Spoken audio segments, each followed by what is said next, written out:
Так, окей.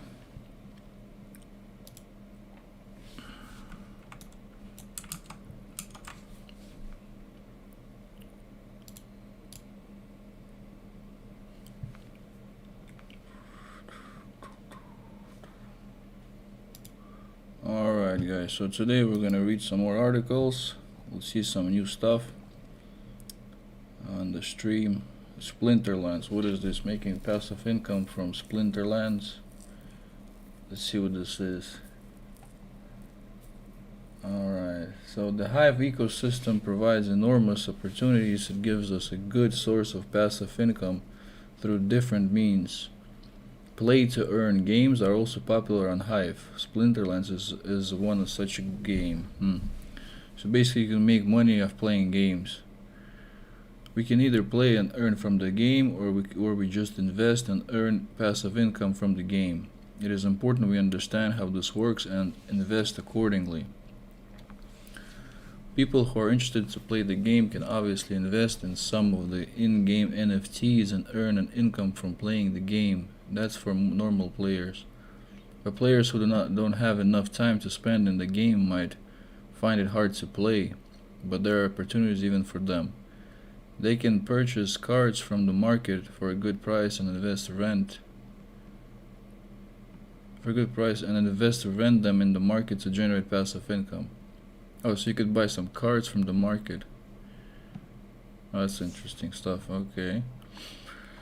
Splinterlands.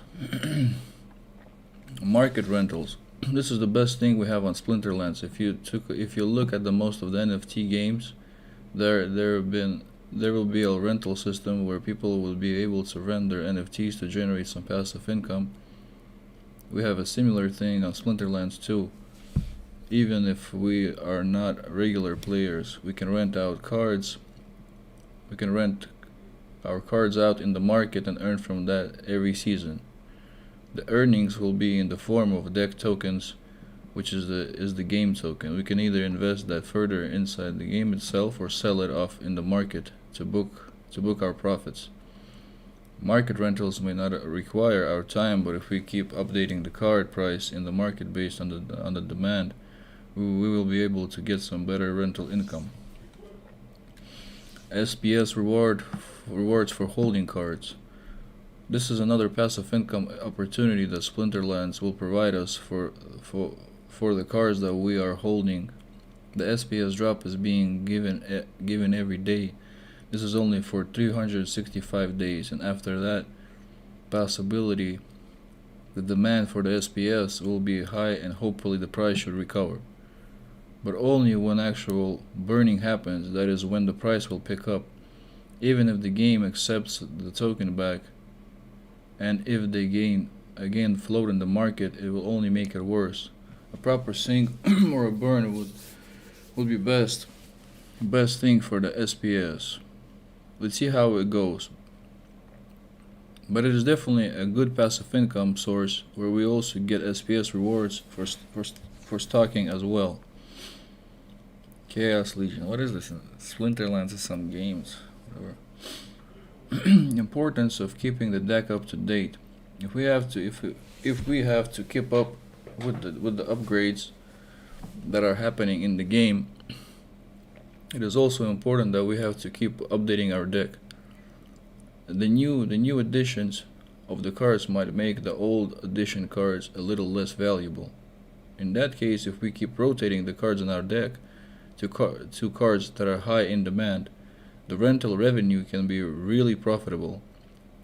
There are many people who plan to invest in Splinterlands by maxing out all the cards they can get from the market, and they either play the game themselves or rent those cards out in the market to get a passive income from that. So you can get the NFT cards in this game and then rent them out, and you'll make money off that shit. Okay, so where was that? There was many people who plan Splinterlands. That's not the cards again from the market. Rent out the cards for the passing from that. That is why it is important to keep the cards up to date. When CL packs came into existence, the value of some of the old cards went down. Now some CL cards are very powerful, And if we choose a few cards wisely from the market, we will also be able to get some sustainable rental income. So there's a lot of like some advertisement stuff here. Basically this is all. So this is a game, it's called Splinterlands. It's an NFT game. Let's check that shit out. Splinterlands. Okay, so this is it, dude. Alright, see, so you could just trade anytime, about the cards, about the gameplay, about the rewards. Okay, so about the gameplay, what is this about? Physical games must be physically present, so they are limited in physical. Trade, sell, earn, professionals only. So if you have to like, alright, this is for professionals. Digital games not allowed. Splinterlands, you can do, everyone can do this stuff. Oh, okay. So this is like Hearthstone or something, you know what I mean? Yeah. But it's for money. Shop. Open the game. So what is this game? See this? Okay.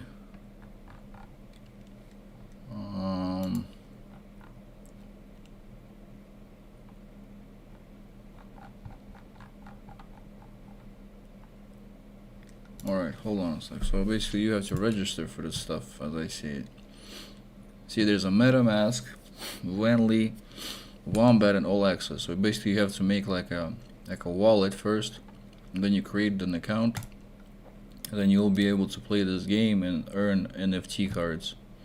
Then you'll be able to trade them or sell them, or or rent them out and whatever. So this is, I guess you can make some money off this stuff. It's pretty cool. Alright, so popular. Alright. Oh, there's another one of these articles, but I'll be right back in like 1 minute, and we'll read this article out. Let's check. See, this is also another one. Probably also, yeah, see, this is also about Splinterlands and play to earn. I see some guy got a card, Pegasus. Okay, I'll read this article in just a bit. Like I said, give me a minute, I'll be right back.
Alright guys, so I'm back, sorry about that. So, let's go on about this, I was talking about it's a game called Splinterlands.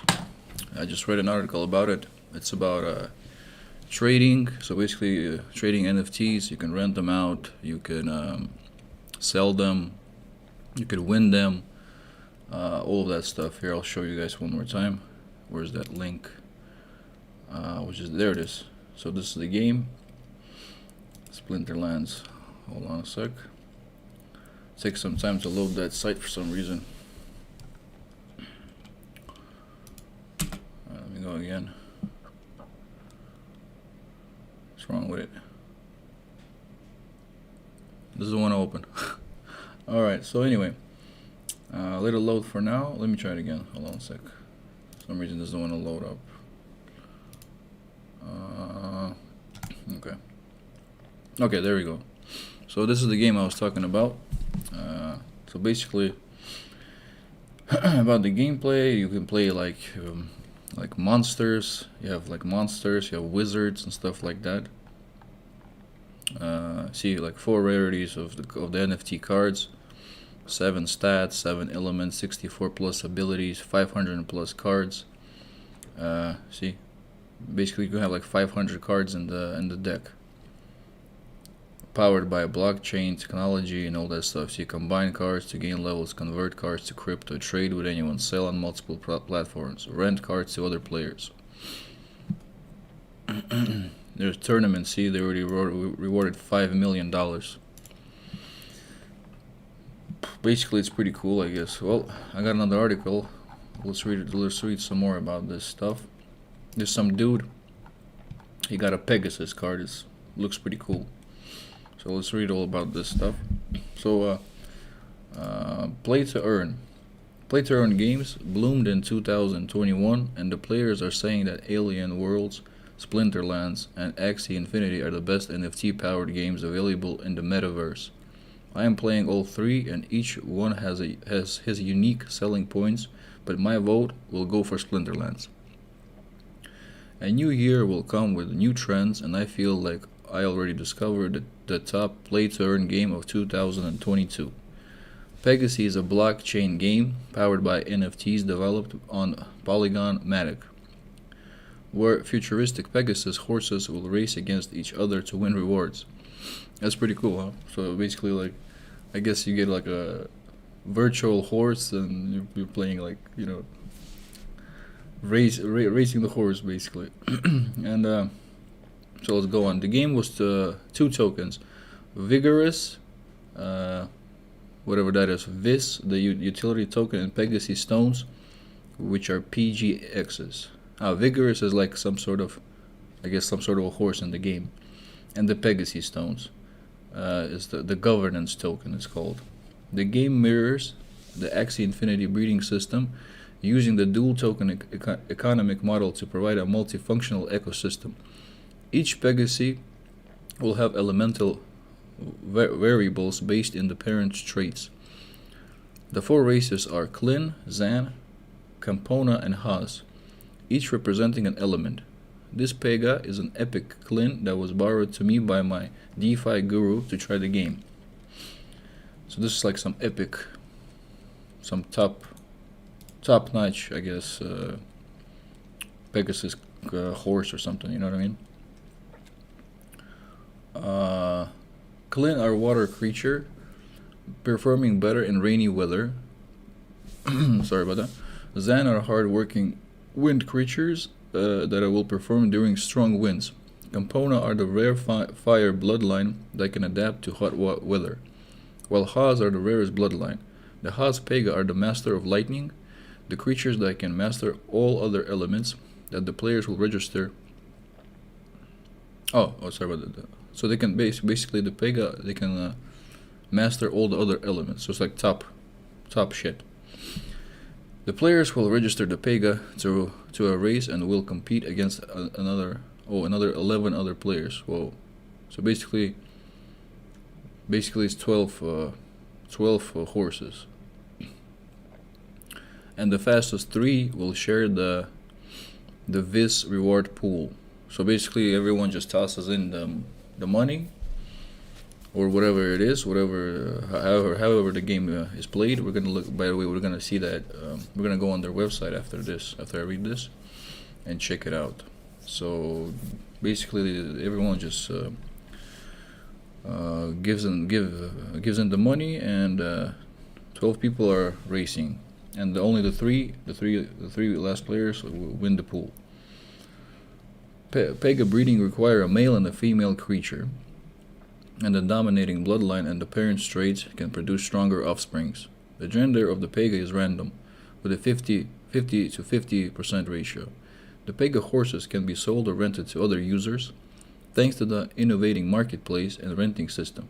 The scholarship automated payout acts as a rental agreement, and both parts will be able to claim their shares with no issues or complications. Q1 of 2022 has planned upgrades, the integration of gear and food, stadium cell event, and the implementation of skill-based controls.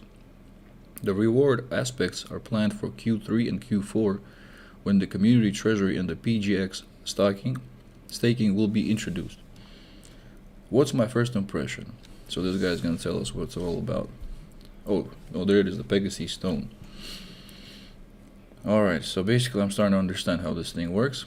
Okay, so the graphics are amazing and the concept is enjoyable.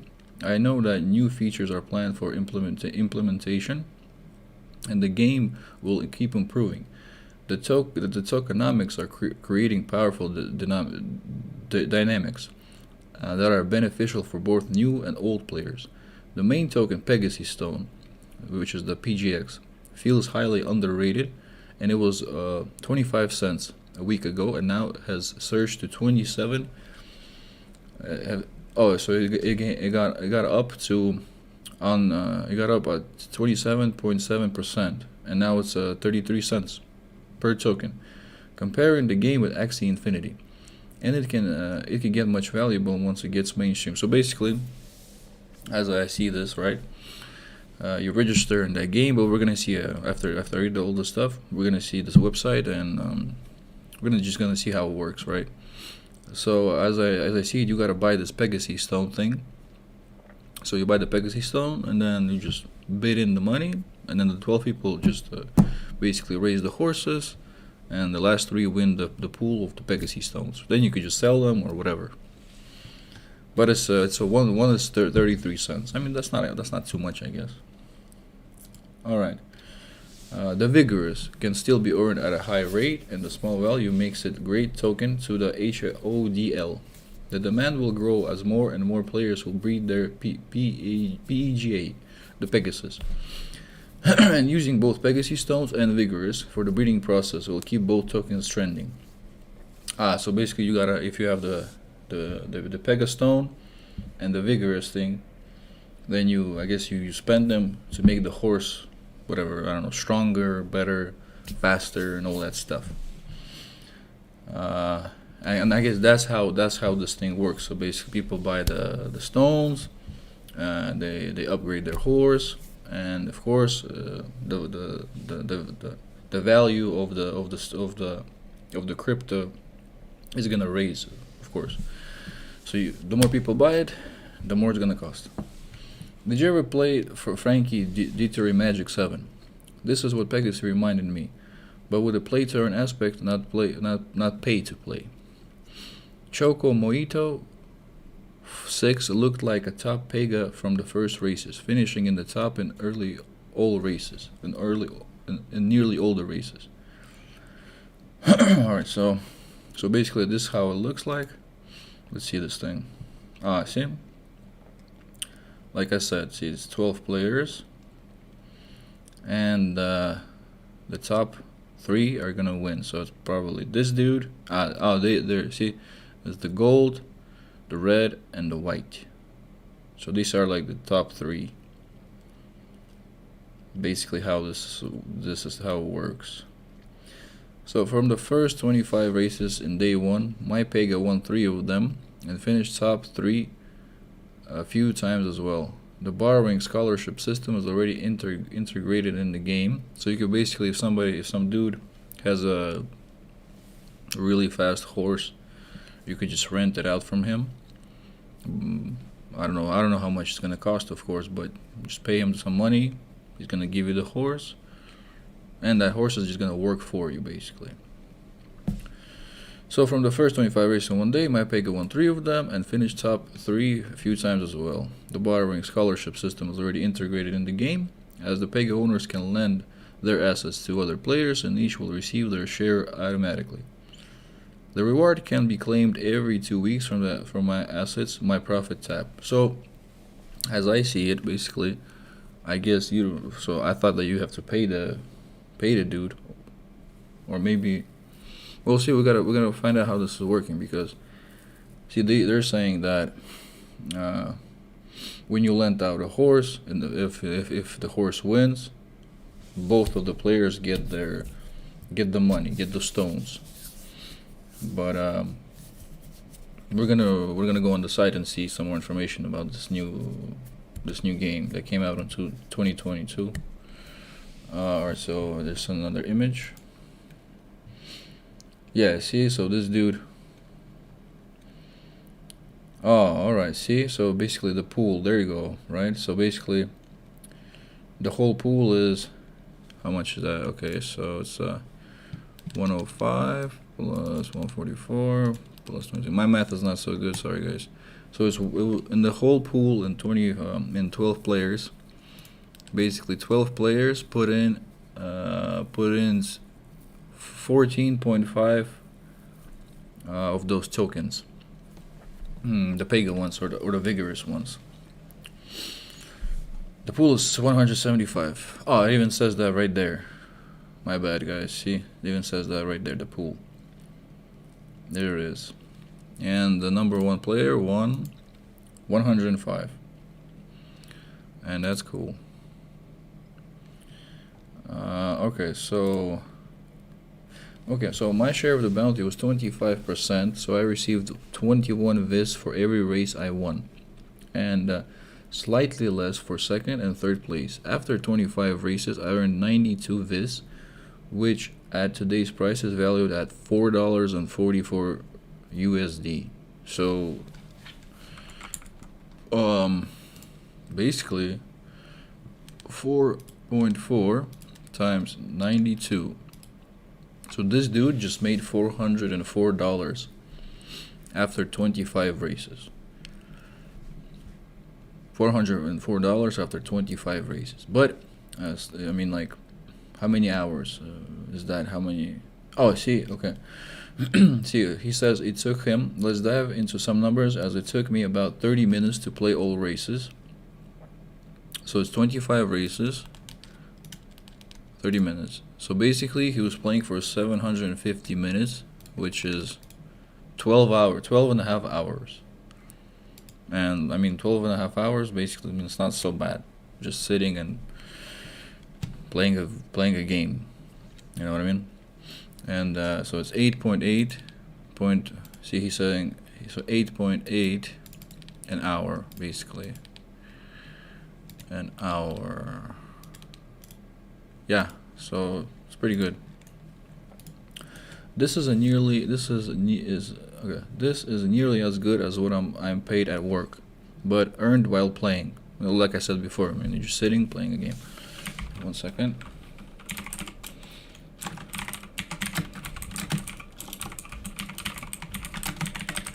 Sorry about that, guys.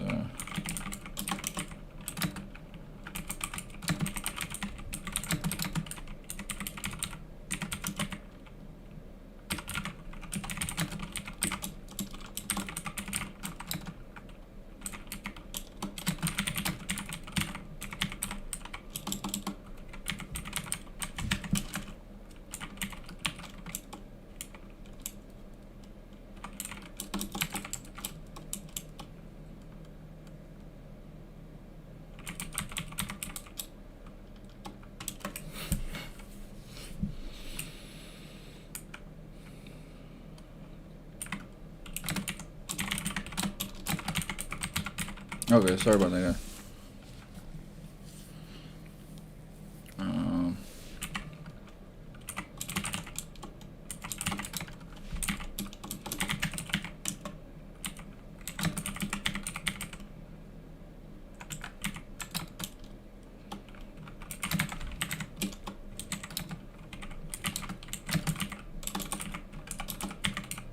sorry, just my friend of mine is typing, sending me messages. I'm just answering him. So basically, all right. So let's keep going about this. All right. So,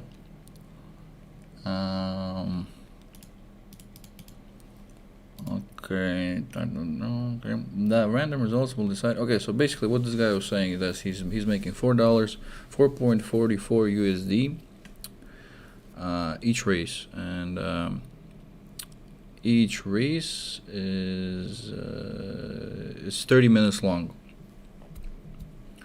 Okay, so this is nearly so what I'm paying because he's playing a video game. Of course, that's pretty cool. I mean, you're just earning, you know, as I said before, $404 in 12 hours. That's pretty good. It's not bad. I mean, okay. So the random results will decide on the daily gains, and okay, and basically. Yeah, okay. So the random results will decide on the daily gains, but if this will be the average result, then Pegasus can earn approximately $135 per month as play to earn rewards game on. Okay, that's pretty good. I mean, yeah, that's pretty good. So $135, just like, you know, you just earn $135 from this game. You know what I mean? Like you could rent out a horse or whatever. You're gonna make some money off it, just sitting, not doing too many stuff. Okay, so basically, okay, so this is this is something else. So, okay, so basically, I guess, yeah, he's gonna tell us all about this right now, because as I understand what this is, it's like he made 92 of those coins, right? And that's $404. But he could reclaim them in 14 days and 16 hours and 17 minutes. So I guess when you're winning the coins, you can't just, you know, like withdraw them right away. Okay, and I guess that's it for this article, boys and girls. Okay, let's check out this website. Okay, what is it called? What is it called?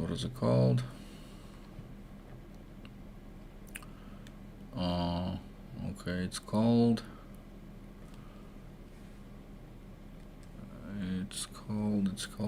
what is it called? I forgot. Hold on a sec. It's covered at the top. Pegasus. It's just called Pegasus. Okay, so I was telling you guys about the Splinterlands game that is right now, like that guy was saying, is really good. Because you're playing with NFT cards and stuff. So listen, I'm gonna tell you guys about this shit some more.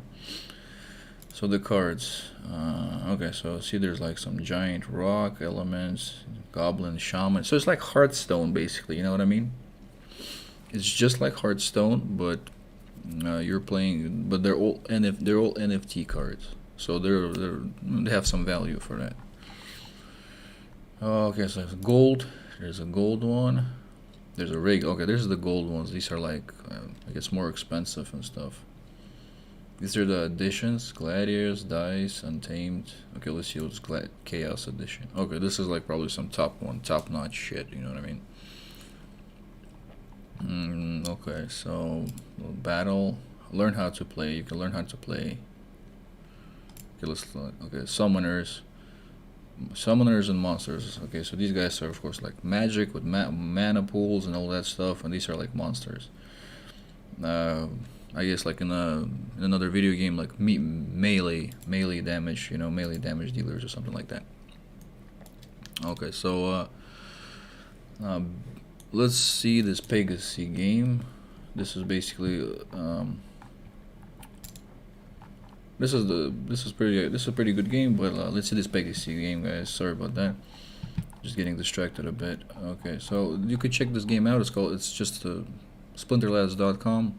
Try it out. Log in if you want to register. You need to have this these wallets. Each one, like either one of these.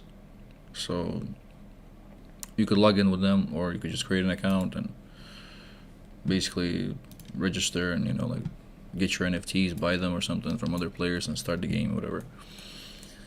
Let's check out this Pegasus thing. Okay, so I'm gonna go on Google. Alright, so let's check this out. This Pegasus thing, okay.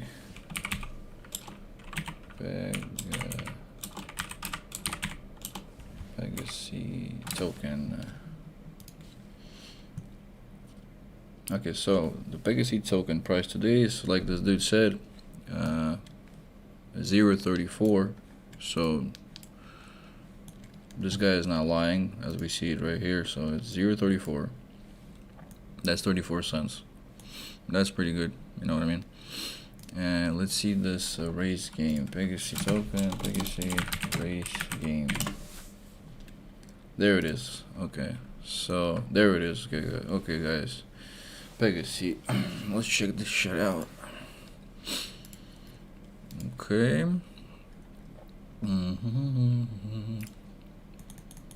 Okay, just give me a second, guys. Alright. Okay, so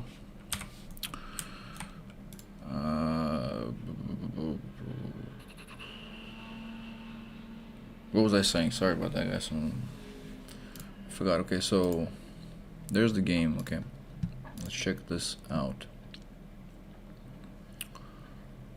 Alright. Okay, is my volume on? Hold on a sec. Yeah, it's good. Alright, so okay, so how to play. Let me just zoom out a little bit.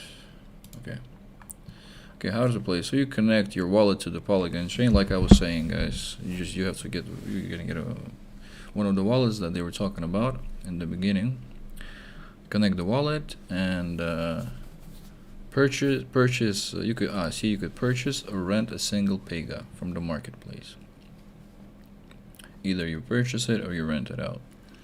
So you enter a race, click on the race, you enter a race, prepare. Once the lobby is full, you'll have 60 seconds to access the tracks, variables, and fit gear to help your Pega manage the tracks available. One sec. Hope, a little bit more. Oh shit, that's too much. Okay. Alright, so okay, so see, 1 Bitcoin is worth 1 billion Pegasus stones. Alright, so you gotta get, basically, as I understand, you gotta buy, of course, the horse for some sort of value, like the USD dollars or Bitcoins or whatever you got, you know what I mean? Whatever you have in your wallet. You buy the horse, and you start racing and start making money, you know what I mean? So racing is not easy as it looks. Mastering the elements is important, and winning VIS is the end goal. Refine your skills, understand the mechanics, and dominate the competition. Breeding, whether you breed a Pega for a resale profit, for fun, or even breed for scholars, the more Pega you have, the better. Renting, if you plan to be a manager, there's no need for manual scholar payments and multiple wallets. Everything in Pegasus is handled via escrow automatically. It's safe, transparent, and fast for everyone. Okay, so let's see. Tokenomics. What is that? Okay, that's what we just saw. Okay, meet our team. You see, this is the devs. Most of them are from China, as I understand, and Netherlands. Okay, you know, some from Brazil, some people, the investors, Crypto.com, Kyber Ventures, Shima Capital, Kairos. So basically, this is a pretty legit website, and I think it's gonna work. Okay, play now. Let's see what this shit is. You have to register for it first, though. Oh, you can just see this. You can probably just see the, like, one of the races or something. I don't know.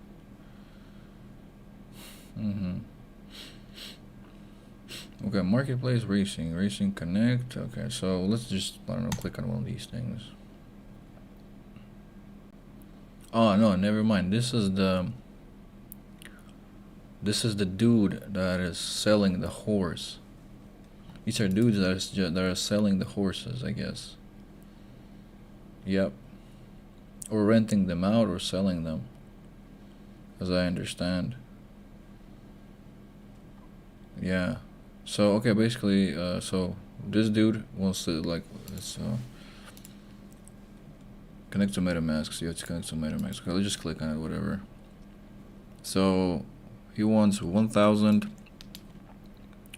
He wants 1,349 USDT. What is a USDT? Let's check it out. I don't even know what this is. I'm new to this whole crypto thing. Alright, so USDT.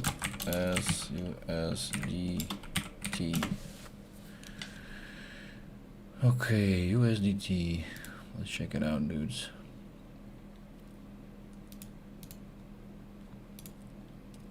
Oh, I'm gonna just see this like this, man. USDT. Oh, it's just a. Okay. How much is it?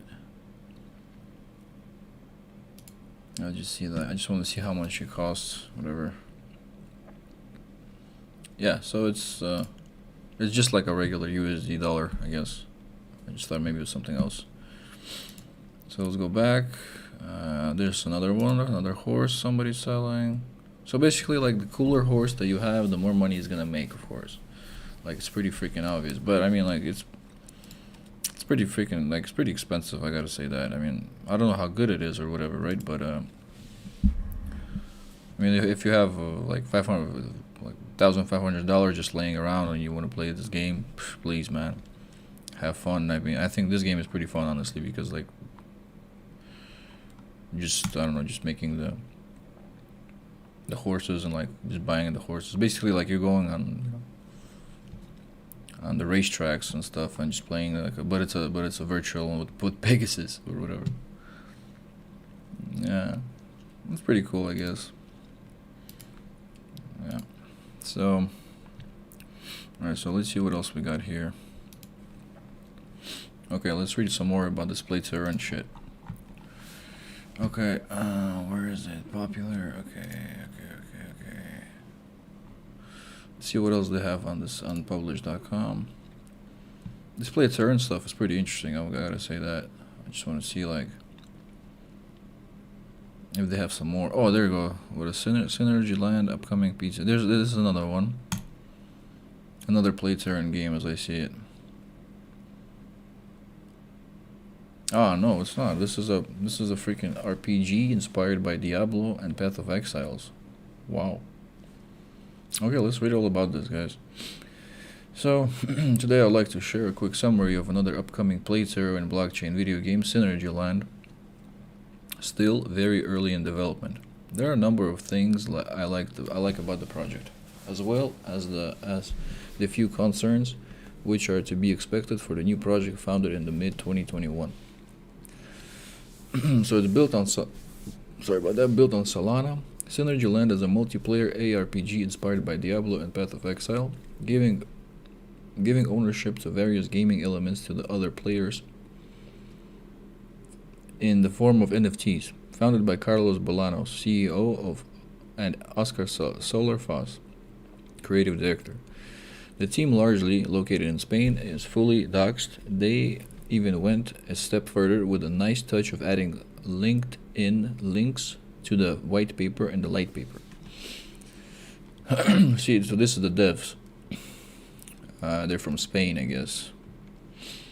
Okay, so across the current team and the other decades of gaming experience, including over 15 years of industry experiences, 15 years of industry experience from both founders, their resumes include a number of big studios, including Nintendo, 2K, Ubisoft, Mercury, Steam, and Riot Games, with titles to the teams credit including Assassin's Creed, Metroid, Castlevania, Lords of Shadows, and Ghost Recon. Those are some really popular games, by the way.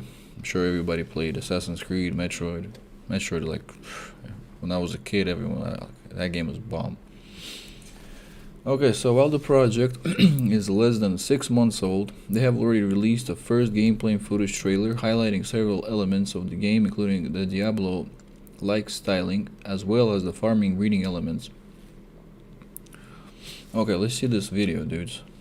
See this video, guys. Check this shit out.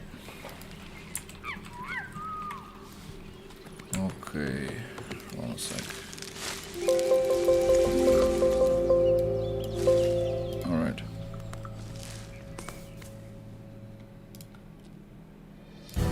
Synergy land, alright.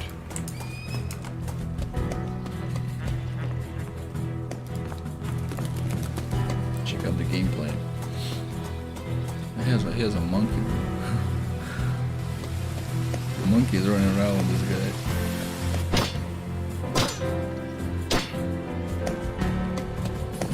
I just don't understand how this is gonna work with NFTs. How is this? How are you supposed to earn money out of this? But we're gonna get to that probably.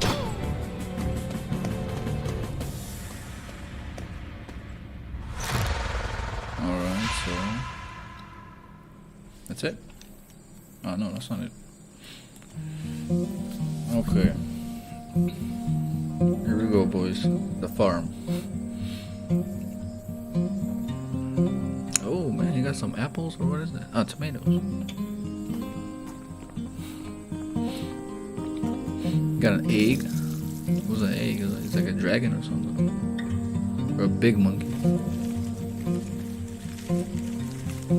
A big monkey that comes out of an egg. Nah, it's gotta be a dragon, right? Ah, why they didn't show it? Oh, that's messed up. Okay, well that's cool. Got it. Pretty exciting. All right. So, the game developed with Unreal Engine. The game seems very broad in scope, providing a dungeon crawler game with a diverse set of alternative play forms, including a turn-based pet battler and crafting farming game. So basically you could have pets and you could battle with them and just have some fun, I guess, with that stuff. But we need to know how can we can make profit out of all this stuff, right? Okay, so crafting farming game. This is probably one of the biggest concerns for the project at this stage, with a huge scope and small team setting very aggressive targets. Projecting an alpha release in Q2 and beta release in Q3, we will see how much of this scope is available at the launch. Much of this gameplay lives out the dungeon, with players owning a private island and instanced location to serve as the center of farming and crafting. The island will serve as player housing and the hub for hiring workers to obtain resources and convert a traditional system of mining resources used for blacksmithing items and farming to breeding. Okay, so this is how this shit works. Okay. Oh, they even have like a PDF file and shit, you know what I mean? Like a whole thing. Who we are, and all this stuff, Synergy Land. NFTs, okay, there you go. Blockchain games allows everyone to associate with the game, to own part of the game. Okay. NFTs are revolutionized the world of digital art and collectibles, but digital art is just one way to use this powerful technology. NFTs represent ownership and uniqueness. This is where we want to promote this technology, creating a world in which players control a market full of opportunities. Blockchain gaming, NFTs, and play-to-earn model are prime examples of the change that players are calling for. So, the play-to-earn model opens the door for developers to economical reward players simply for playing, and our goal is to make Synergy Land the leader of this revolutionary game model. Synergy Land should not be seen as a game just for blockchain players. Absolutely no prior knowledge about the cryptocurrencies is needed. Our goal is to reach the types of players reaching a much larger audience. Okay, so basically, don't quite understand for some reason. Okay, oh, there you go. So this is the market strategy. Initial phase, building a Synergy Land, more community members, new partnerships and advisors, influences, awarenesses, community events, gameplay video for PC before launching the first NFT pre-sale. Development phase, okay, new gaming features get listed on top of the tier crypto. So basically, I guess these guys, maybe they want like some sponsors first, as I understand, and they're making this game probably free to play. then as I understand, I mean, there's probably gonna be like what you call it, maybe like some loot, because if it's like Diablo or Path of Exiles, there's definitely gonna be gear and stuff like that. So basically, with as I understand it, then when you see, as they say, like you're gonna earn some money just by playing this game, as I understand. So, but maybe you could invest in the game also, just like like a donation type of thing, whatever, like in other video games.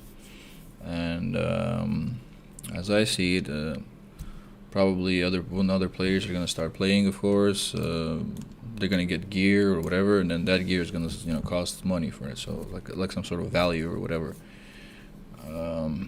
That's the way I see it, I guess. But let's get some more information about this. Okay, so basically, you could become, if you're mining, you can become a blacksmith. If you're farming, you're breeding stuff, whatever. So, personally, the game truly speaks to me, representing a number of my favorite genres. I spent most of my college years in Diablo 2, eventually graduating to World of Warcraft. There I was the guy who, in my spare time from raiding, loved the pet battler, and tending my garrison in Warlords of Draenor, or my garden in Mist of Pandaria. Presuming the Synergy Land team can deliver, alright, so basically, as I see this shit, it's like a Diablo with a garden and all this stuff. That's pretty cool. I mean, I never played that type of stuff. So, I can see spending a lot of time not just in dungeons, but also crafting, farming, and breeding. For now, you can check out the white paper for more details. Okay, what is this? Let's check out the white paper, whatever it is. Oh, this is the one we just opened. Yeah, sorry about that, guys. Yeah, there it is. Target audience. Okay, age, of course, from 16 to 45. Gamer type casual. Hardcore, 40 hardcore. Geography. Okay, all over the world. Social class. Appeals. Lifestyle. Adults who spend a lot of time indoors. Age rating. Okay. Player experiences. Yeah. Well, anyway, we could read that a little later. Okay, boss NFTs. One of the most unique aspects of the project from the gameplay perspective is the boss NFTs. Alright. Okay. So, offering an element I haven't seen elsewhere. Synergy Land plans to sell the dungeon bosses, allowing the owners to stake their bosses up against players to earn rewards. Oh, okay, that's some pretty interesting shit. So, so you buy bosses, and then I guess other players, you put your boss or whatever in a dungeon, and then like the other player, or maybe you could team up like in Path of Exiles.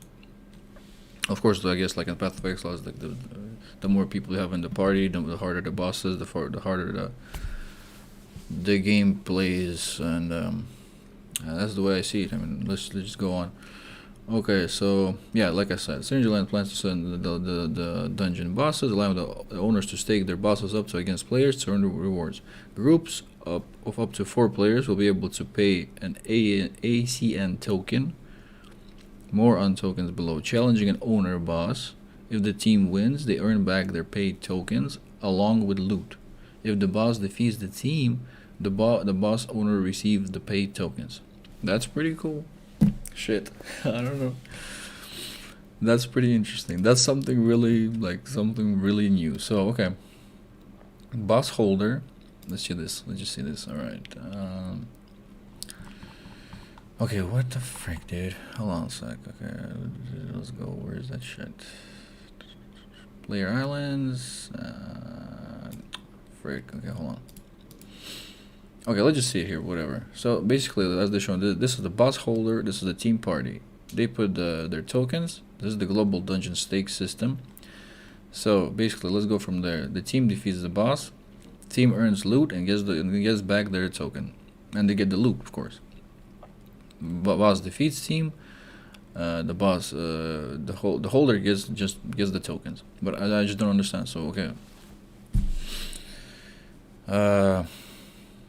If you defeat a boss, you get your token back and you get loot. But can you sell that loot, or like what is the point? I don't understand. Okay, maybe they'll get to it or whatever. Okay, the token. Synergy Land is using a 2-token system with SNG is a governance token and ACN Asians token, the game in reward token.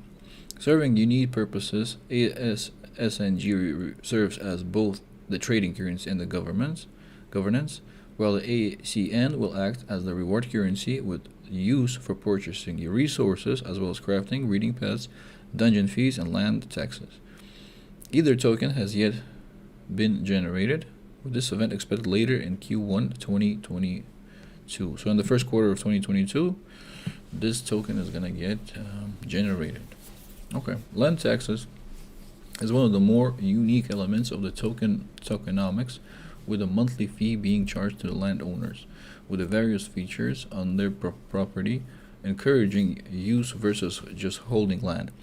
I'll cover tokenomics to a greater extent in the future article. Okay. Alrighty then. Okay, so it just keeps going. Okay, we'll just see the white paper later. Okay, what's next for Synergyland? Still very early in development, the team project's launching the beta version of the game in Q3, though we expect a number of events much sooner. Specifically, the first expected event will be an NFT art sale listed in the roadmap as Q4 in 2021, and the token emission and the ego listed as Q1 2022. Right now, there are several competitions going on tied to Discord and offering a variety of Discord roles and whitelist opportunities for the upcoming NFT sale. So there's things going on already with the NFT stuff on Discord. To check the project further, follow my articles here. Check out the project website or join the Synergyland Discord. Okay, so let's see what we got here. What this dude is like. Oh, he's got like a bunch of articles. Okay, this is the newest one. It was today's article. So it's a lot about games.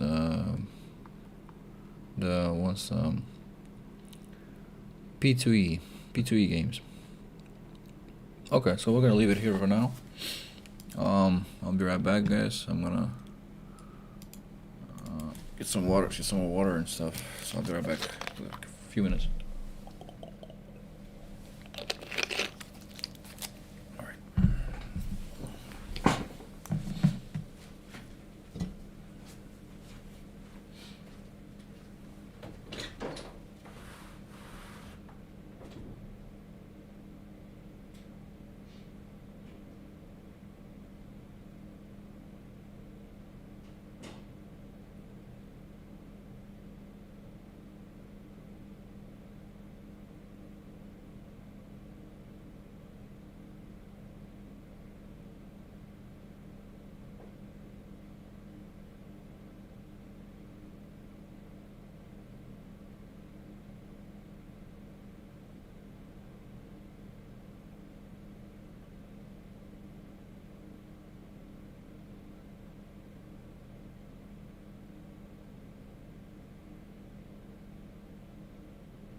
organized.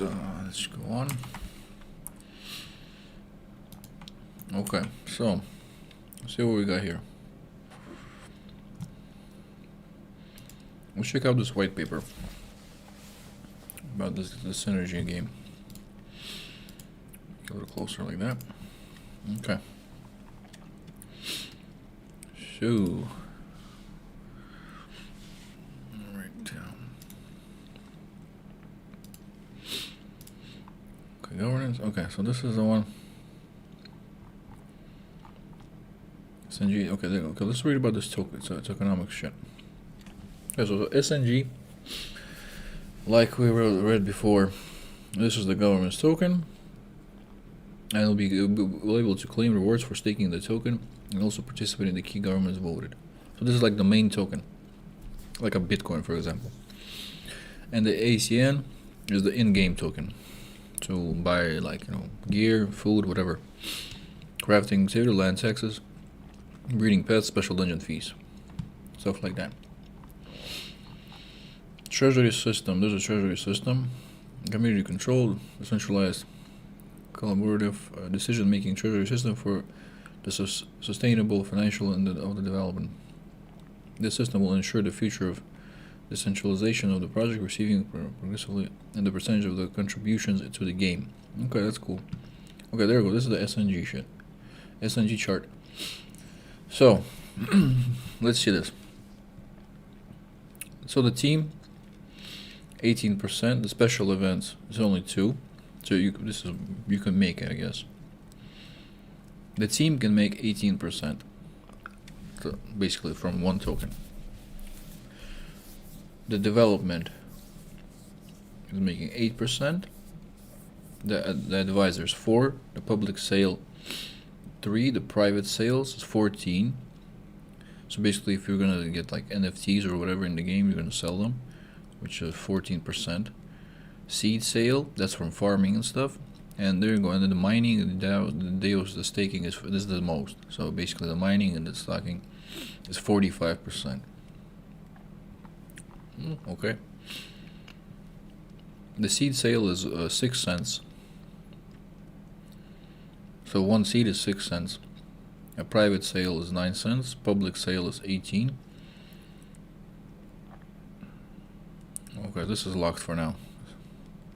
It's not working for now, so. Okay. Well, it's a pretty good article, I guess. Let's see something else. Go right back with just 1 minute.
Sorry about that, guys. Just have to get like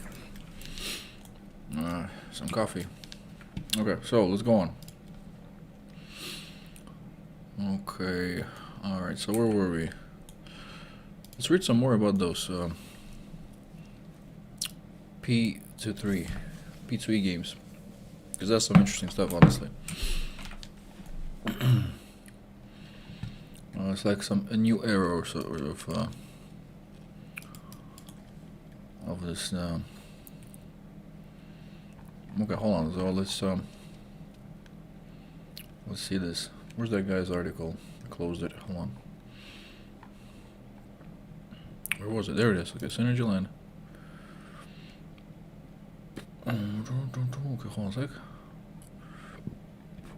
Okay, there's a light paper. There you go. Because the white paper is just too long, seriously. Okay.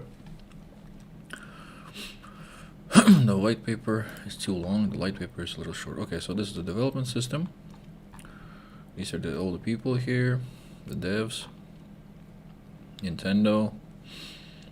Their background is Konami, Nintendo, 2K, Mercury Stream, Riot Games. So these guys are good. They are like, like not some people that just like, off the street basically. They already know their shit. Okay, so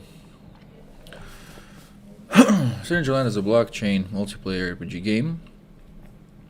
It's currently being in development by Synergy Studio. Set a fantasy world divided into 4 ecosystems, each based on the following elements: earth, water, fire, and ice. Inspired by popular games such as Diablo and Path of Exile. So basically, it's like we're gonna play it. Maybe I'm probably gonna play this game maybe when it comes out. I'll just try it out, and because I played Diablo, I played Path of Exile, still play Path of Exile. It's a pretty good game. It's a lot of fun. A good thing about it is, it's like it's not pay to win. You just, you don't have to donate. You don't have to do anything. You could buy just skins and stuff like that. It's not, That's a good thing about it. All right, so let's read another article, guys. Let's see what we have here. Let's see the popular ones. This site is very good. They have a lot of new articles every day. So, some stuff is coming out. Something new every day. Okay, so let's see this one, I guess. Death crosses here. Bitcoin goes below 40K. Is it time to panic? That's pretty interesting. Let's see this. Okay. Okay, so this beginning of the week, and more generally this beginning of the year, must not start as you would have expected for Bitcoin. After dreaming for a long time of the 100K mark at the end of 2021. The price of Bitcoin has just dropped back below 40K. As I write this, a low of 39,600K has just been hit. So basically, people thought that Bitcoin is going to be like $100,000 because there was a time when it hit 50K and up, but it went lower than even lower than 40K. Sorry about that. Okay, so let's see what this guy has to say about this. It's in these moments of extreme fear that you need to ask yourself the right question. Are you scared, stressed, excited, happy, sad, confident?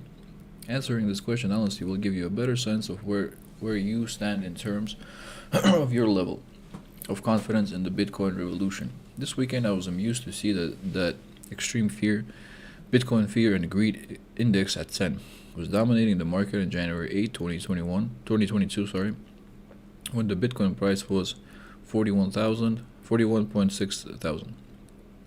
You might wonder why I was amused. After all, watching the price of Bitcoin fall is not funny at first glance. It is when you realize that a year ago to today, the price of Bitcoin was also 41.6 thousand, but the market sentiment was euphoria. So there it goes. This guy is showing the picture. So this is a January 8 at 2021. I just don't see where how much it was. Oh yeah, my bad guys, there it is. Yeah, there you go, see, basically.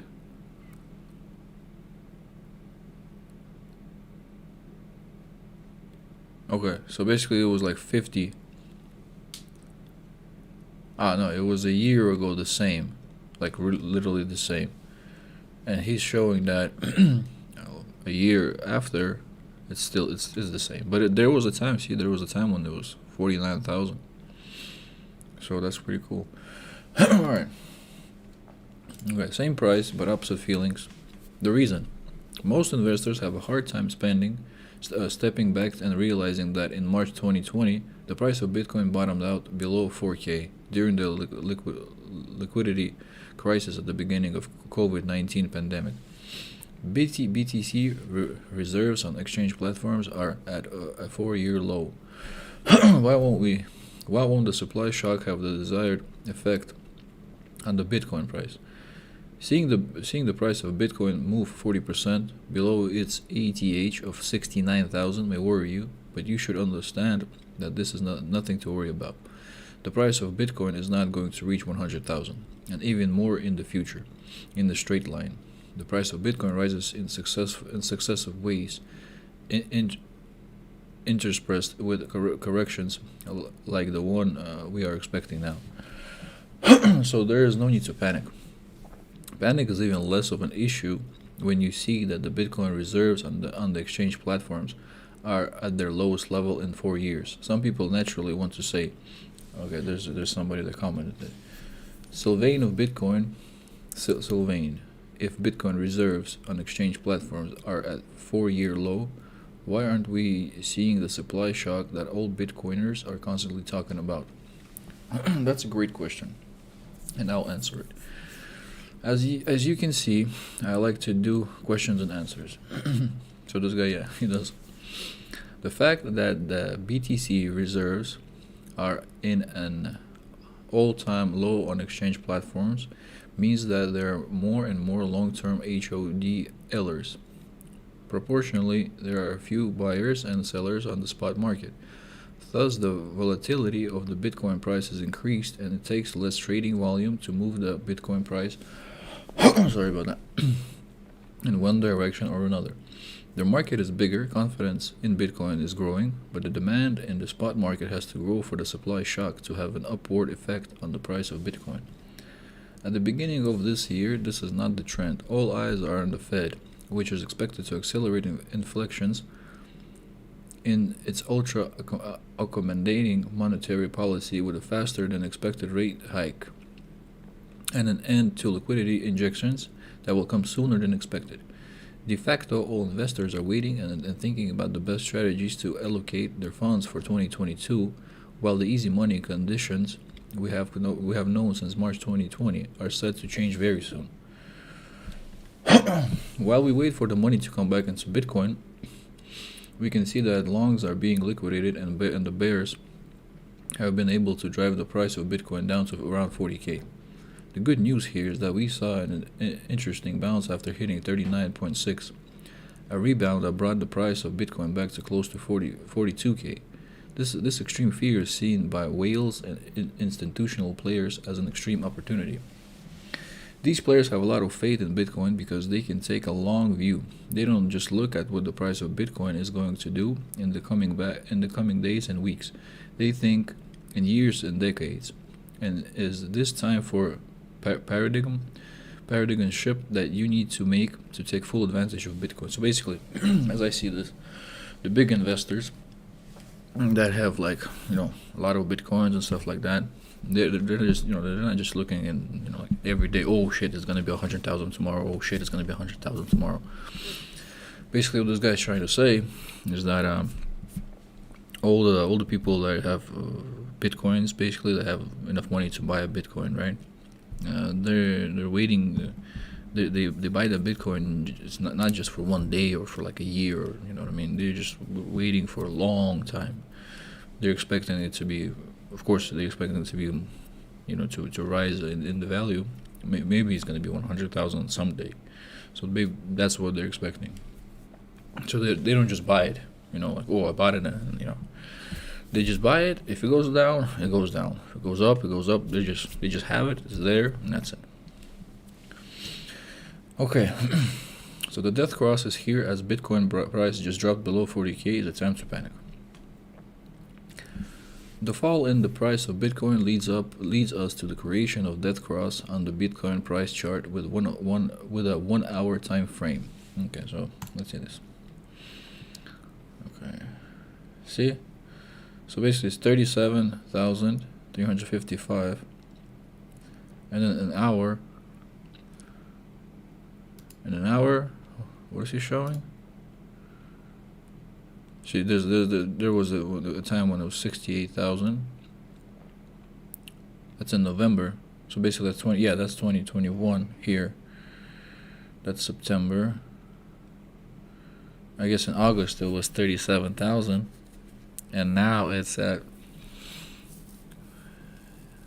49. But like he's showing, it was 49,000 in January 2022, and then it dropped to 40. So it dropped under 40,000 in like few days, I guess.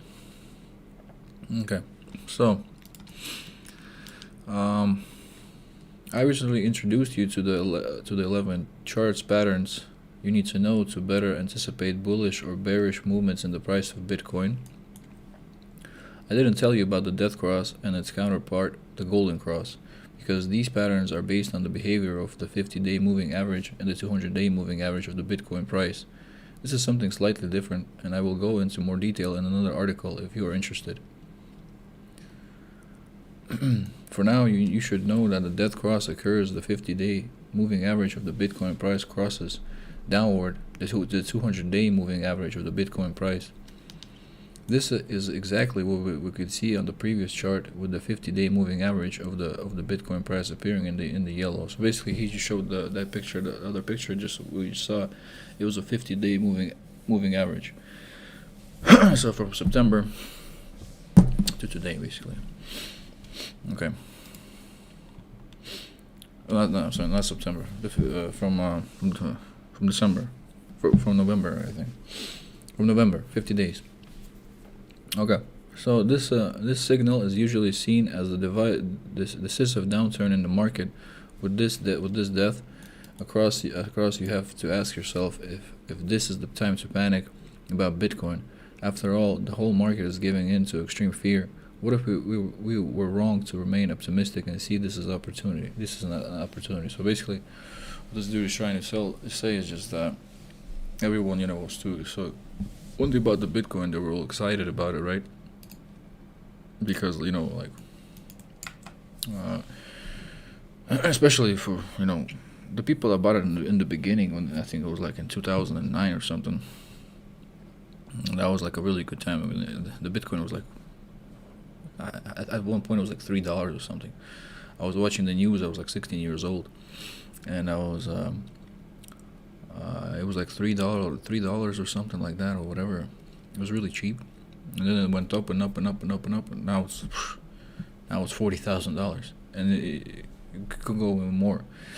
So I guess a lot of people are panicking because some people wasted maybe they just bought it right now at like a I don't know, like a 39,000 mark, and then it went up. Now it's back down, and they were just worrying it because they spent the 39,000, of course, and they had their profit. Maybe some people sold it or just kept it the way it is because they thought it was gonna go all the way up to 100,000, but it didn't. Now it's back, and now it's under 40,000.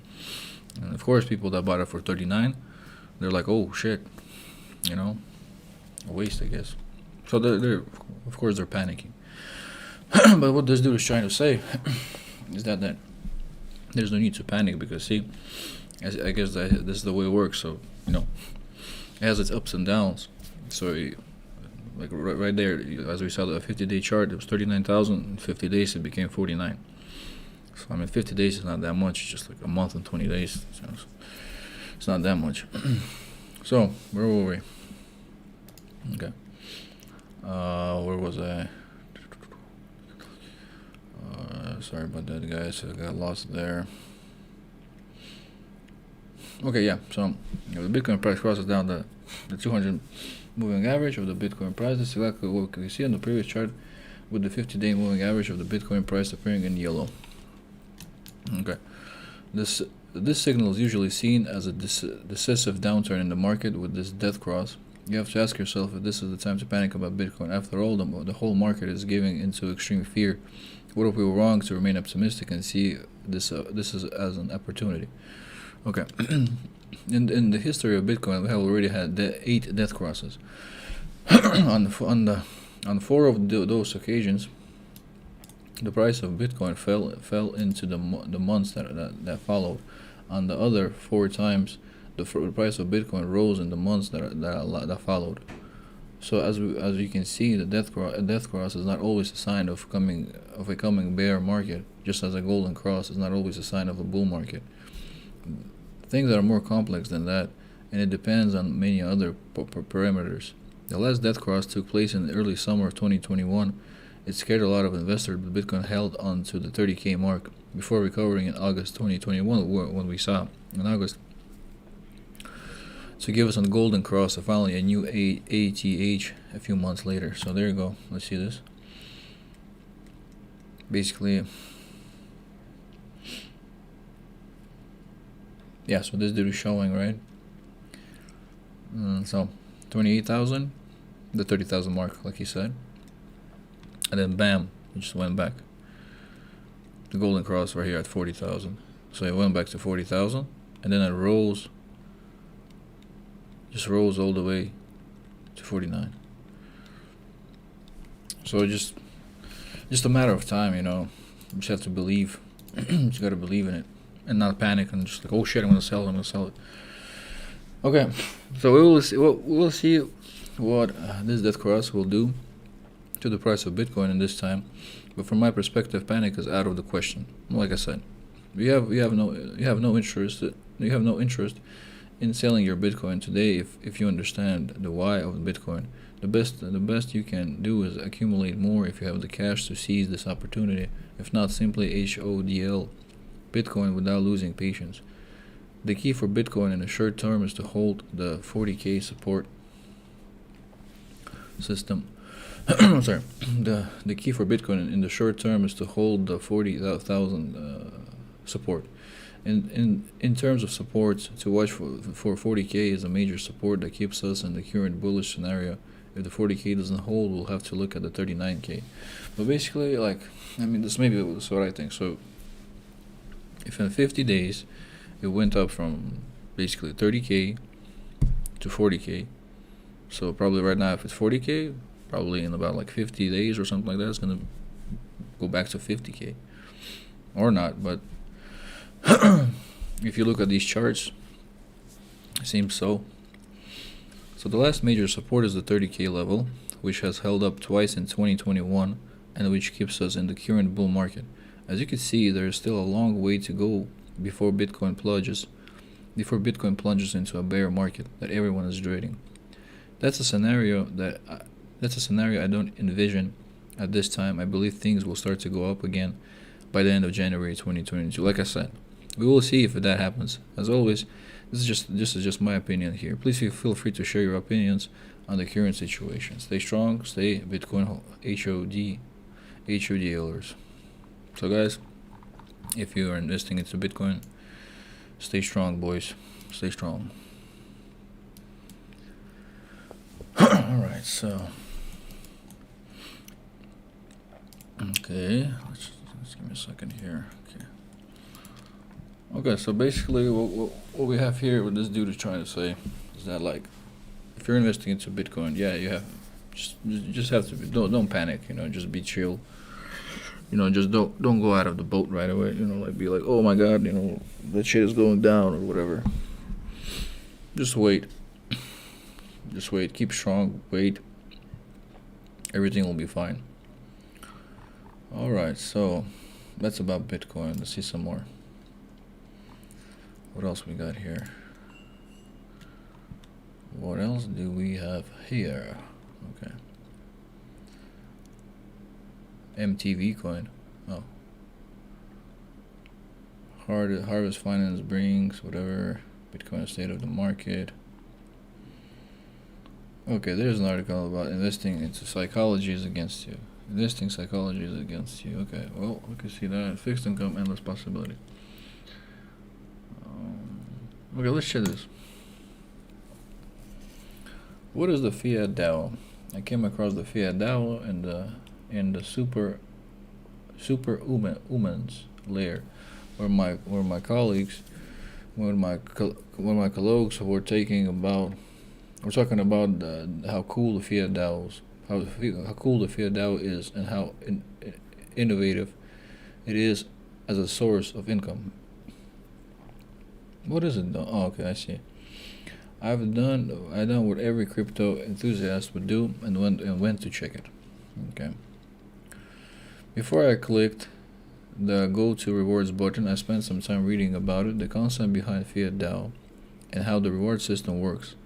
The innovative idea is that the users can borrow against position in fixed income assets issued by the leading protocols with a low transaction fees and tapping into high loan to value ratios. The users of the protocol can mint fiat via collectorized debt positions, provide LPS to earn a decision-making right. The wide range of assets and the protocols make it easy when swapping the rewards as redeeming fiat for fixed income assets is made without the involvement of market makers. Why fiat? Okay, what is this? So leverage mint fiat with a collateralized debt position and use it to trade and earn throughout DeFi. They provide liquidity, diversify, and swap. Well, okay. So let's go on. Fiat DAO rewards. Headed in the rewards section, and I was nice and early for 3 of the new pools. I had more than 1 day before the first epoch started, and I was amazed that the protocol had already 97,000 USD. Oh, sorry, about 9,700,000 USD in TVL. I had a little bond, no maker, so the only choice was to tap in the UMA pool. Okay. All right.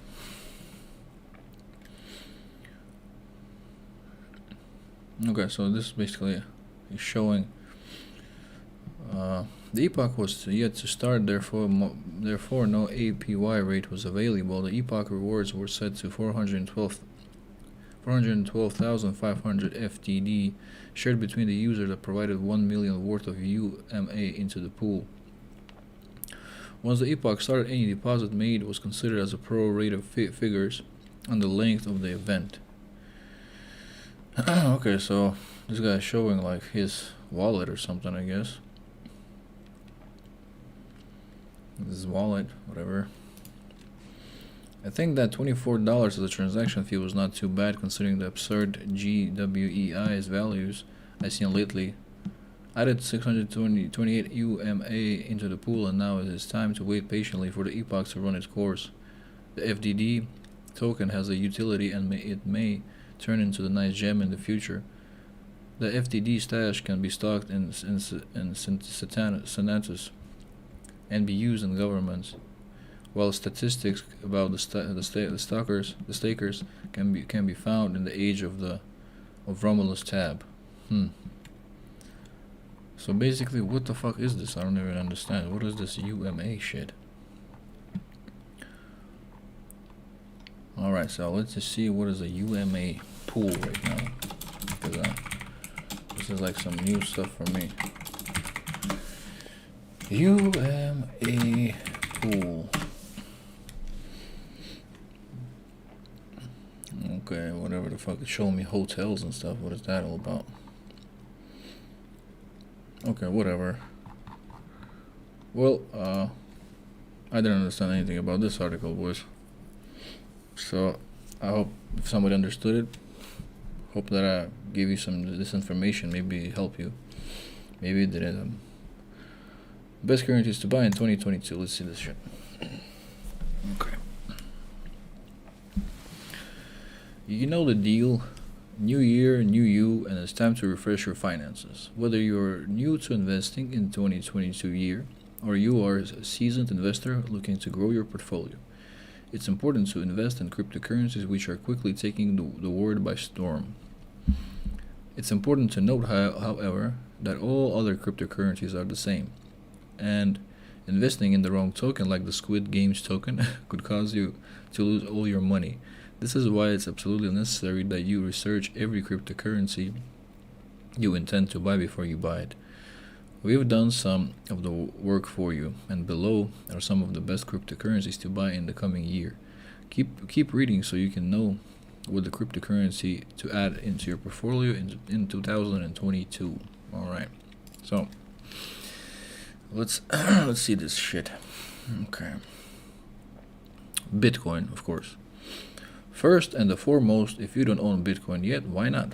Bitcoin has a track record that proves that it can do anything, from being worth a fraction of a cent to hitting a high over $60,000 in 2021.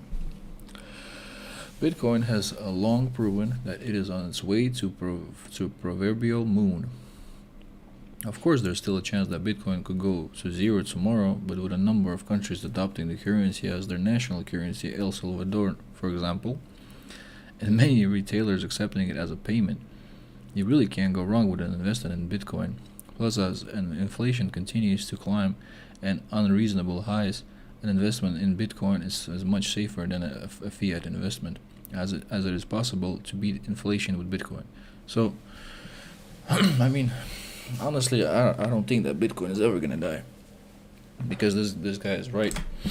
I mean, like, seriously, there's some companies that accept Bitcoin. Soon you're gonna be able to, I don't know, like, go to McDonald's and pay with Bitcoin.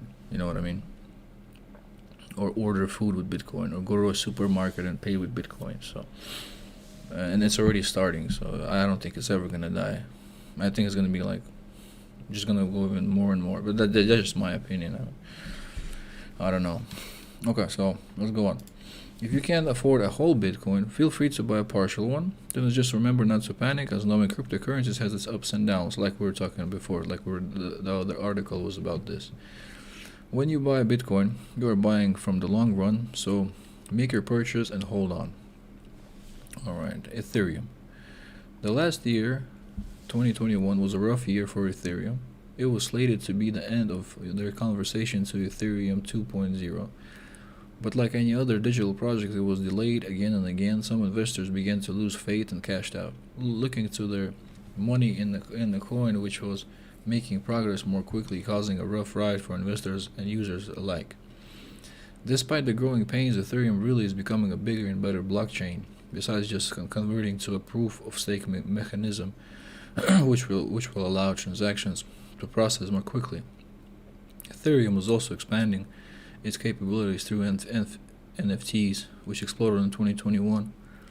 Bitcoin used to be the only household name when it came to cryptocurrencies, but after 2021, many people know Ethereum too. And in the cryptocurrency world, this is generally a good thing when it comes to adaptation. Gas prices are a little high right now, and it will be interesting to see how the team behind Ethereum solves all the problems the blockchain is currently facing. But overall, if they can solve the problems, it is highly likely that Ethereum will also climb in price. Therefore, this is another long-term investment strategy. The reality is, Ethereum is becoming more and more part of our world.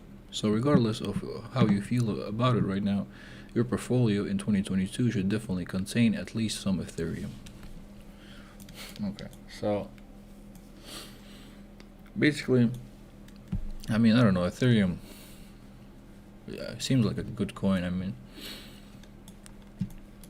like this dude is saying, hey, like, you should have it in your portfolio for sure, because it's like it's a working value, like, a working coin. It works, so it has its value.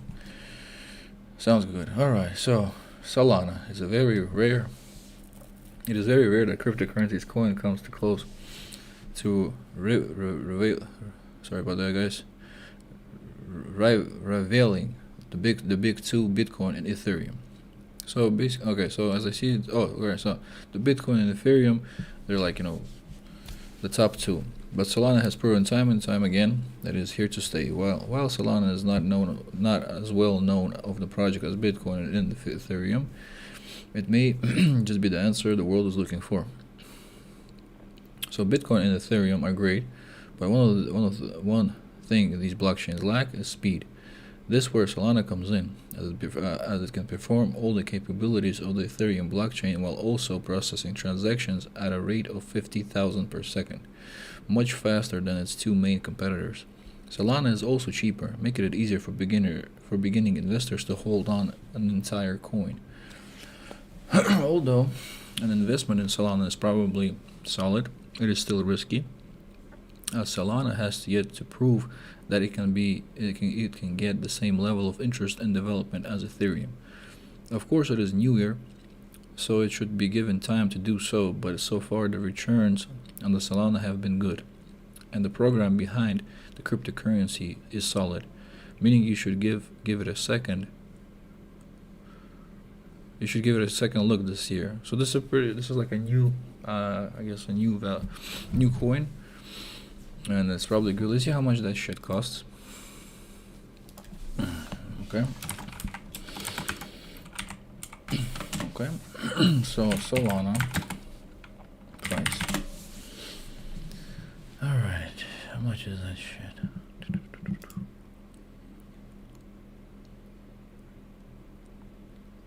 Okay, so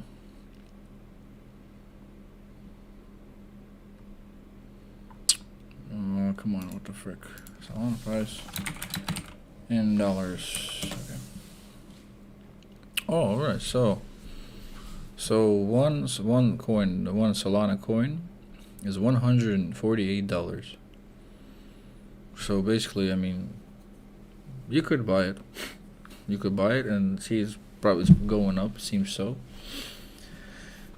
So you buy that shit, and let me check out. Let me just see if I can buy it.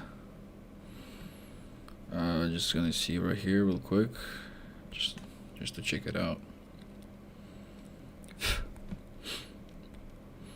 Okay, let's check that shit out. Right.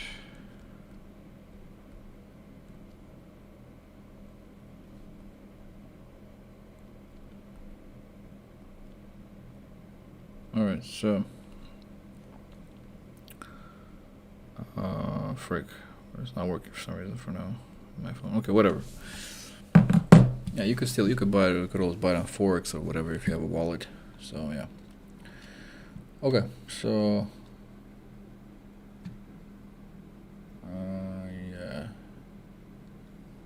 yeah, but it also it has its ups and downs and shit, this thing. So anyway, right now it's at $148.10 as we see it. Okay, so let's see this. Okay, the Polkadot. When looking at altcoins, you have to be very careful before you buy, as this area is riddled with scams. But one coin which is shining above the others is Polkadot, which is a cryptocurrency that is used to increase compatibility between blockchains. The reason this coin made the list is because as Bitcoin and Ethereum became busier, a program like Polkadot will become more in demand. The problem with this cryptocurrency is that although it has a unique feature, it is in the same space as Solana and Ethereum. This means it faces lots of competition in its growth.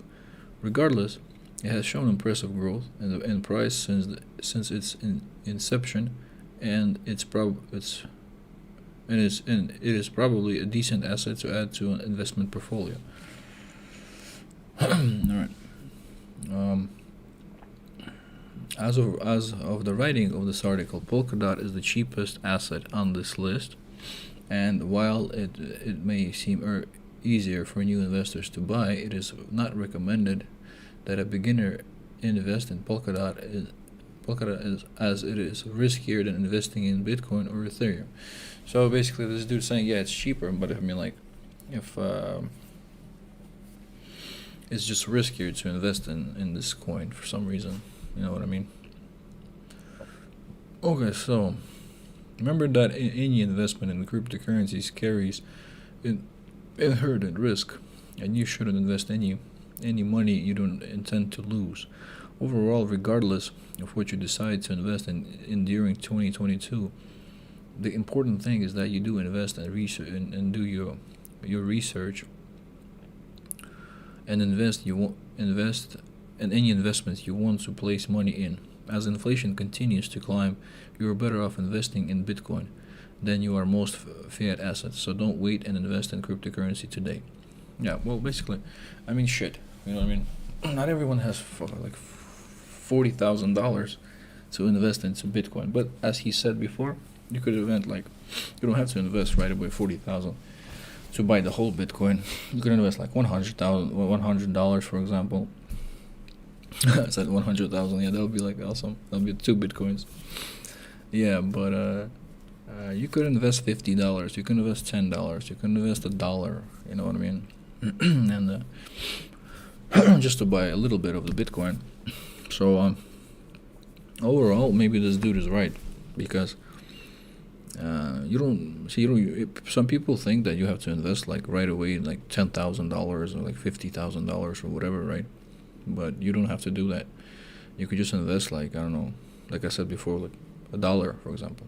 If you don't have like a lot of money, if you can't spare anything, of course you can't invest, right? But I mean, like people work and get paid, so you could spare like $5, for example, or 20 or whatever.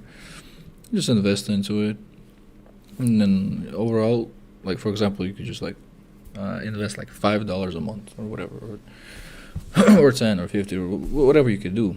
But the whole thing about it is that you could just invest into it, invest into the Bitcoin, and then time, it's just gonna be good. It's gonna be good for you. But I mean, of course, it could always be bad. So it's like a casino, right? Either you win or you lose. But it's still, you know what I mean? You have to have faith, and you'll get there for sure. Okay, so I'm gonna be on for like about 20 more minutes, guys, and then I'm gonna go off. So let's pick out some interesting article, and I'm gonna go off. Okay, let's see more. Let's see some articles about about those the games, like this one, for example, and it was just there, the synergy shit. Oh, okay, look, let's talk about this state of economy, about the Splinterlands game that we were reading earlier. Okay, so a lot has been going on in Splinterlands these last 6 months, and things are still moving really fast.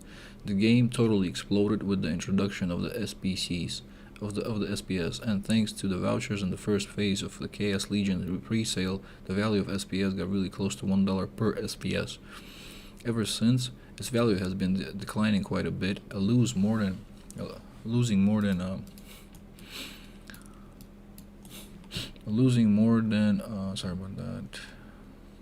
80% along the way.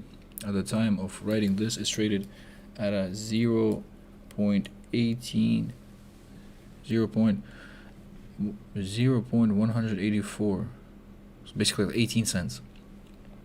And uprisingly, there's a lot of people worried about their investment. While I obviously would love to see it at a higher price like anybody else, personally I'm not really worried about it at all. Quite the contrary, actually. I'm still pretty pleased how how well SPS has been doing ever since it launched. When it was announced, I had hoped that it would manage to stay above its pre-sale value of the 18 cents per token, and not much else. In this article, I want to discuss why the price is as low as it is right now, why this really isn't too big of an issue, and where I think we'll be going from here on. Okay.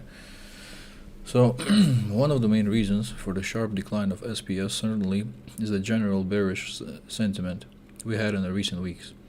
BTS has been underperforming by quite a bit, and it showed in basically all token value across the board. So what he's saying is that of course BTS went down in price, and that made all the other tokens also go down in price. And alright.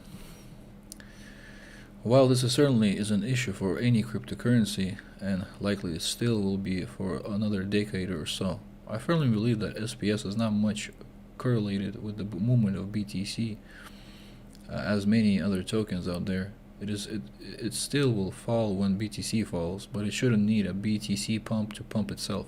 Either way, there are other factors at work, and I think they play a way larger role in the current price movement. First of all, there's a lot of selling pressure on SPS right now. Private investors are receiving 20 million SPS each month and will do so for another 5 months. Those entities paid the 18 cents per SPS. So even if they sell at its current value, they still made a 1,000% gain on their investment. Well, it certainly was Splinterland's hope to find a new long-term partners through this private token sale. The truth is that many of them were just in for the quick buck and have zero interest in the actual project. So basically the private investors, they really didn't give a shit, basically. That's what he's trying to say about the Splinterlands game or something, because they just wanted to just make some money, and that's it, basically, right? And I mean it's pretty understandable. Of course they wanted to make some money, right? So yeah, sorry about that, guys. Okay. Okay, where was I? Yeah. At the same time, all the token holders within the game receive their daily airdrops of SPS.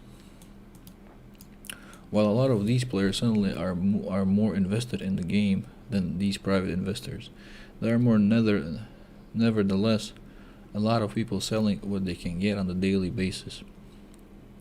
One of the reasons for this is the odd interaction with the DEC.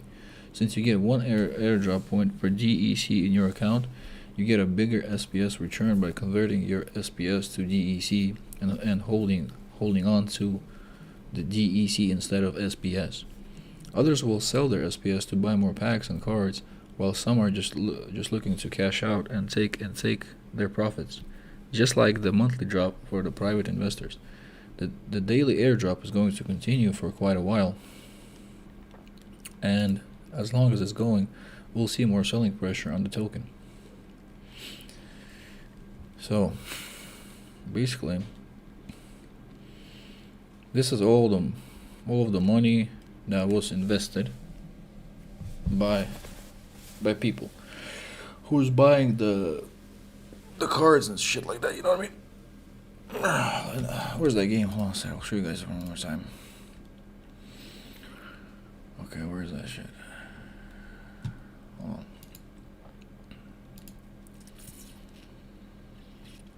Okay, there it is. Okay. Okay, let's just do it like this. For some reason, it doesn't want to load. So, okay. Splinterlands.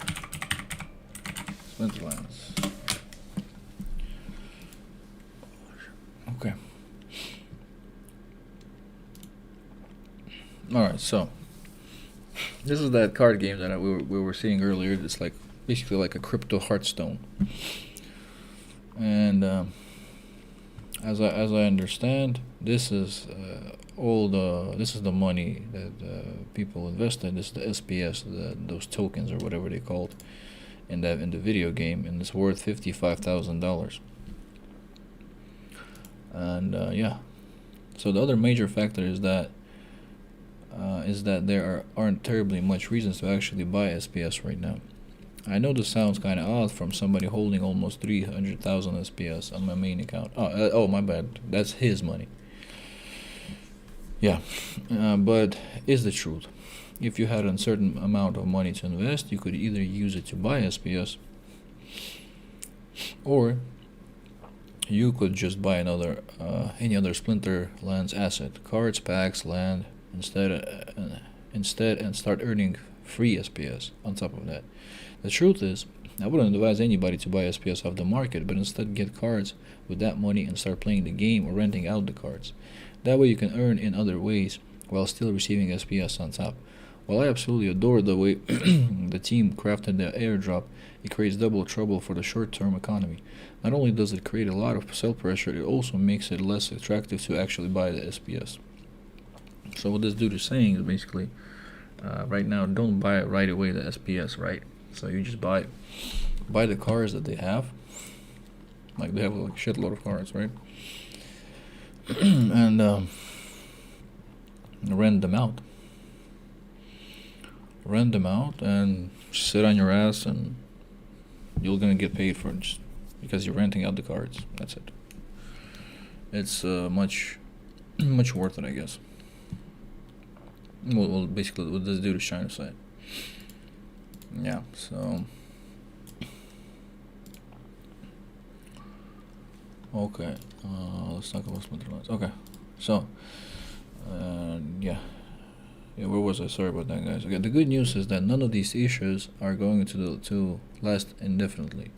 Once the airdrop for both players and private investors ends, there will be a tremendously lower amount of sell pressure in the market. Not only that though, you'll also see more incentives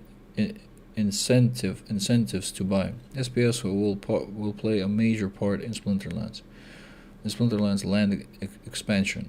It will be needed to buy Rift Watcher packs, and it will be a requirement to earn any meaningful money in the game because staking and the battle rewards will be shifted towards SPS, staked on the successful players. Okay. Now I'm a little confused. So now a good time to buy. Okay, so is now a good time to buy? Who knows, really? The airdrops are still ongoing for a while. All the major use cases are still a few months away. So this could be as low as it gets, or we could lose another 50% and trade below $0.1 in a month. Either way, you can't really go wrong with getting your hands on more SPS at this time, in my opinion. If you combine the staking rewards, 37.75% APR, and the value of the daily voucher drop, 40% APR, you are looking at quite healthy returns, even without any price action in the coming coming months. The most important part about all of this is, in my opinion, that you really shouldn't look at the SPS as a means of buying it low and selling it high.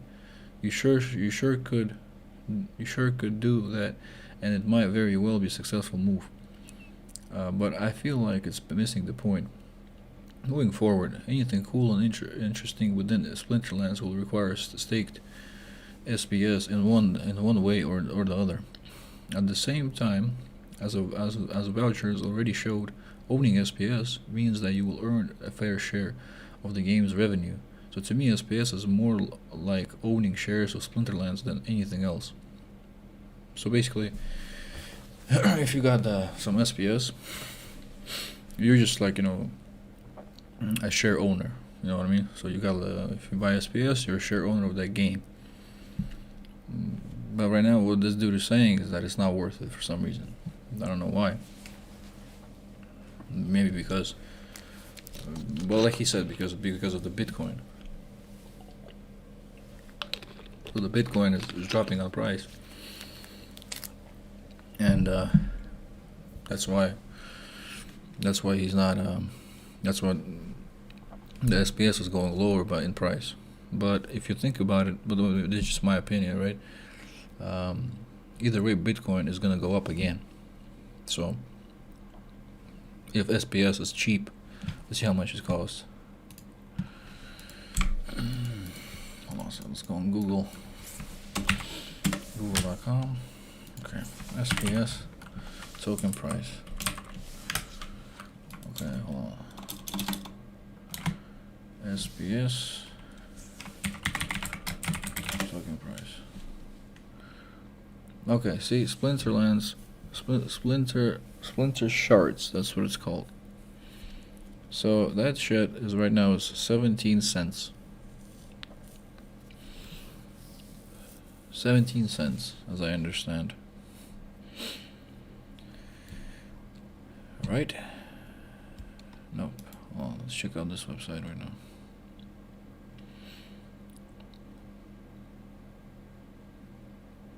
Yeah, so it's 17 cents basically.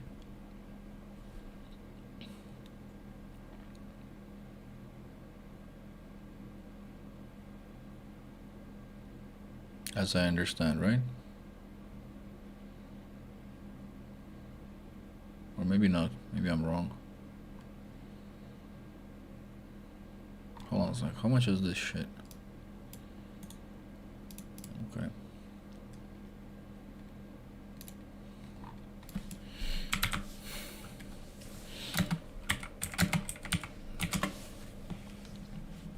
Oh, alright, dudes.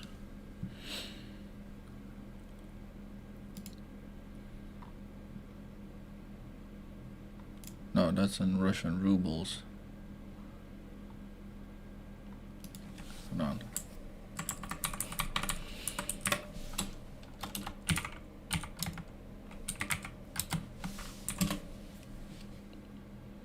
SPS to USD converter. Yeah, it's 17 cents, I guess. Yeah. So one coin is 17 cents, right? Yeah, should be okay. Like Bitcoin, $2. Yeah, 42,000. Right now it's $42,746. Yeah, so it's 17 cents for one SPS. Well, I mean, it's not that much, right? 17 cents, shit. But maybe it's gonna go up. Who knows, right? It just all depends if people are gonna play that freaking game. If they're gonna play the game, then yeah, it's gonna go up. If they're not gonna play the game, then shit. No one is gonna. It's not gonna go up. So, yeah. All right, guys. Well, I'm gonna wrap it up soon. I'm gonna wrap it up, and it was pretty good. It was a good stream, I guess. Hopefully, we found out some new stuff here today, like about this Splinter Cells. I never heard about this shit. About that Pegasus game with the races, with the horses. That seemed pretty fun, I guess. Right? Oh, let's see how much that one costs, by the way, right? The Pega token, or whatever it's called. Oh, let me go to Google again. Okay, Pega token. Nice. Okay. Pegasus price. It's 34 cents. So it's that thing is 34 cents. Well, yeah. I mean, when we were reading that shit, right? He even said that it's 34 cents, and the other one is 44 cents. So, I guess like it's probably much easier. But the horses, if you want to buy like one of those horses, they cost for about like some $700, some more or less. I saw like some for $1,500. The horses. I don't know how much it costs to rent them, but I guess it's like it's something new to have fun with, and then it also can bring you some money, right? But it's maybe it's not like the best way to make the money, right? I mean, like I think overall it just seems like the best thing is just to invest into little by little into Bitcoin and Ethereum. So just little by little, $1, like $2, whatever you can do, just a little bit. Try to do it every day. Like put a goal for yourself to put to invest into the Bitcoin, like $1 a day, for example, right? Or $2 a day, or $5 a day, or whatever you can do. Or just put a goal like $20 a month, right? It should be either way. You're not losing the money, right? I mean, like you're just investing. You could always withdraw it any day you want. if you want to. So it's not that you're just throwing it away in the trash can or something, right? Yeah. Well, anyways, guys, thank you for watching the stream. I'll see you tomorrow. Hope you enjoyed it. I'll try to make some more good content, and stay safe.